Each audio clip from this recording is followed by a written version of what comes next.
Aloha friends. Happy almost new moon in Taurus. I just wanted to get on here and talk a little bit about this energy coming up for the new moon. You know, I stopped doing these videos and I had some friends who have been encouraging me recently to start them again. And it's interesting because this energy right now I'm feeling is very yin. So there's very much the sense of just coming back within myself and not really wanting to put myself out there as much. But I'm taking that as a challenge to really show up with a more yin vibration, as I feel that that is really the energy at this time, is about becoming more receptive and embracing more of this, allowing things to be as they are, allowing ourselves to be as we are. There's so much energy right now in Pisces with Mars, Venus. We have Neptune and Jupiter. So there's this very spiritual, deep, watery, fluid energy, this feminine cosmic energy of this divine love that it can feel a little dispersive at times and confusing and a little sad. You know, there's like a mystical, ethereal quality to this energy. It can be this sense of longing for the divine. You know, here we are, we've incarnated in our Aries initiation that we've gone through when the sun was there and with our last new moon. And now it's like all of this Pisces energy is a lot of the letting go of the things that didn't really take root in our lives. So this can be a lot of reflection. It can be a lot of grief. It can be a lot of disillusionment. It can also be, you know, this kind of falling in love with new ideas and new ideals and new dreams and visions for what it is that we see happening in our world and in our lives. So the energy can express in a lot of different ways, but what I wanted to share was just that this spirituality, this spiritual energy that I feel is really coming through, and it's coming through a lot of this purging of emotions. So we have the South Node in Scorpio right now. So it's really about like letting go of a lot of that pain and those disappointments in relationship, and really clearing ourselves out. And in the invisible, in what is not seen right now, it's like we're building up this potential for new growth, for new manifestation in this process of letting go. So I just want to share that message of it's okay, you're not going through this alone. This is a collective transit. Everyone is experiencing on this on some level in their dreams or in whatever house that all of this Piscean energy is falling in. And what I see is really interesting is the sextile with all of the Taurus energy. And while we're having our new moon in Taurus in just a few hours here in Honolulu, and in the morning hours, 10 a.m., on April 30th. So this new moon in Taurus is really about like awakening to our senses.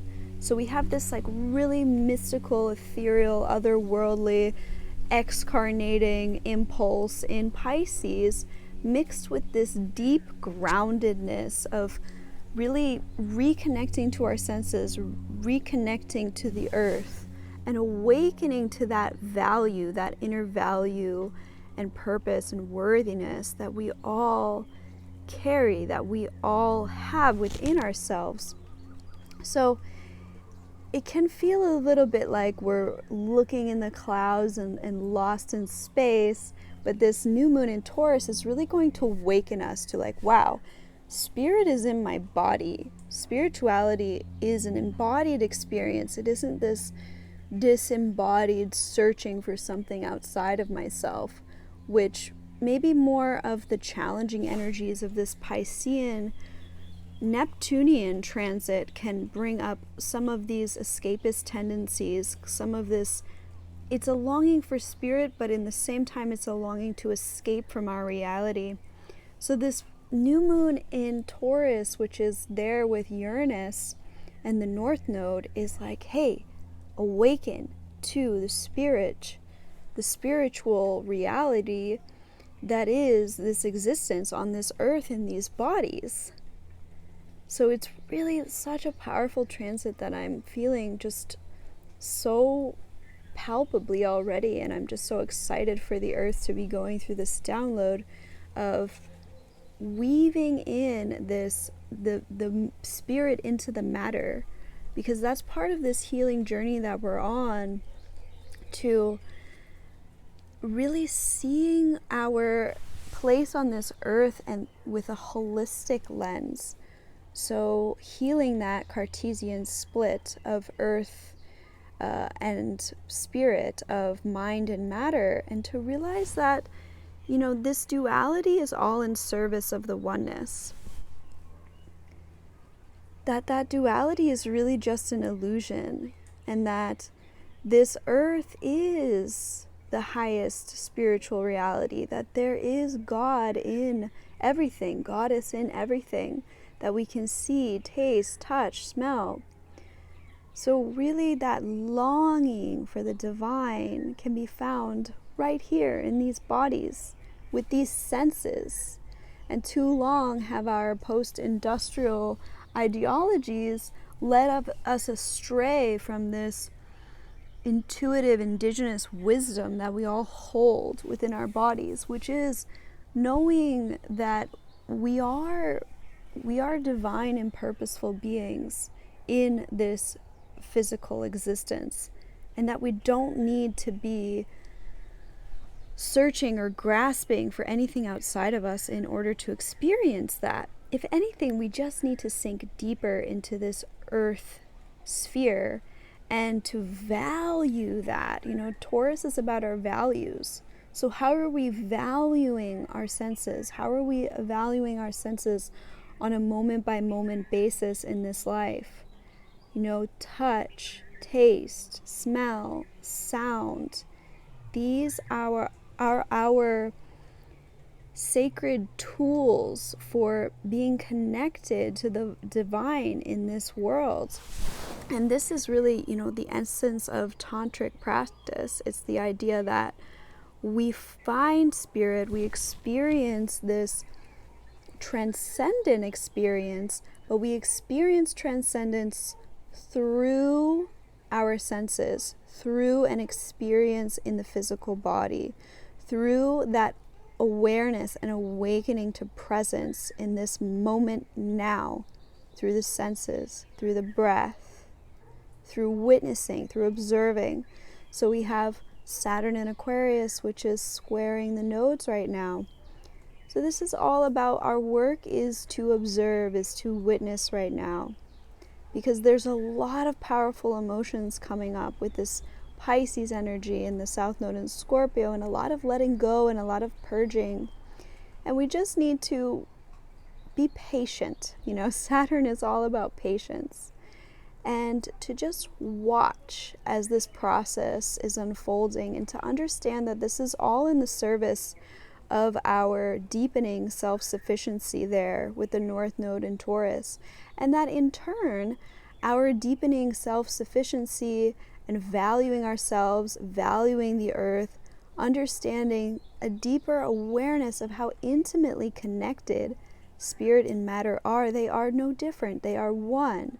And the more that we're realizing this, and the more that we're rejoicing in this, and the more that we're awakening to this with Uranus at this new moon, the more that's going to really enhance the depth of our connection with others.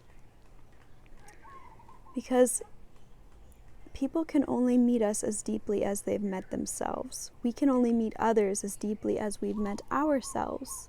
So this whole process is in the service of us really meeting ourselves in a deeper way. And really integrating that oneness, that collective chaos of the Piscean, spiritual, cosmic, collective unconscious energy with this personal awareness of this physical existence in Taurus, and our own role in that, and finding how these two realities dance with each other, the singularity and the oneness. How are we a part of that oneness, and how is that oneness a part of us? And ultimately, the deeper that we go into this, in this yin new moon, the greater the gains and the rewards will be in this South Node in Scorpio, and bringing us more of those deep and rich and fulfilling connections that we long for. So this energy is really receptive. It's really gentle. It's really just about allowing yourself to be in that feminine flow. Whether you're a man or a woman, we are living in a highly masculinized society. And it's often hard for us to love that feminine energy within us.